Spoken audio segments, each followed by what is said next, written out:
how many months of steadiness do you need before you might look at an even larger rate cut from the 4.33 I think we have today?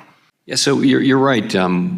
Inflation, the non-tariff parts of inflation that we've been working on for 3-4 years are behaving really well. And that was our forecast, but it's good to see it coming true. I would say we expected that tariffs take a while to work their way through the distribution chain, several months. And I would say we would expect to see meaningful effects, kind of June, July, August. And if we don't, we'll be learning something. We have a highly adaptive, flexible economy, and it's certainly a possibility that the tariffs that we expect will come through in a much smaller level. We can't know that until we actually see it, but I think we'll be learning as we go, and if we see that, then that would lead us to want to cut earlier. The other thing that would lead us to want to cut earlier is if we actually did see some weakness in the labor market of a troubling nature, and we don't see that. Those are the two things we'll be looking for. You don't have to comment. No, I just wanted you to hear that from me. I appreciate that, Senator, but I need to comment because it's not been let go. We're not firing anyone. So, I mean, for them to say You're firing the people underneath. No, we're not firing anybody. I mean, it's not from RIF. It's not. If they're being fired for cause issue in the facility they're at. They were let go, and I'm talking to the nurses. But they're not from things we've done. Since you started. Tell me where they were, because it's not happening. I mean, the RIF was. Be happy to follow up with you with the examples. If they've taken early retirement, that's not firing.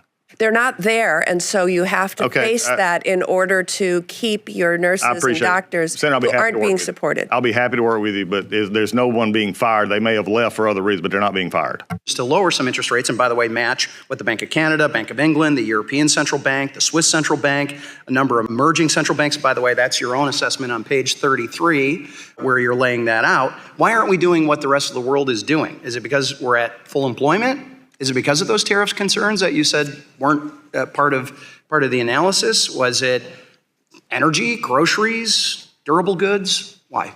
You're right that if you just look in the rearview mirror and look at the existing data that we've seen, you can make a good argument that would call for us to be at a neutral level, which would be, a couple of cuts or maybe more kind of thing.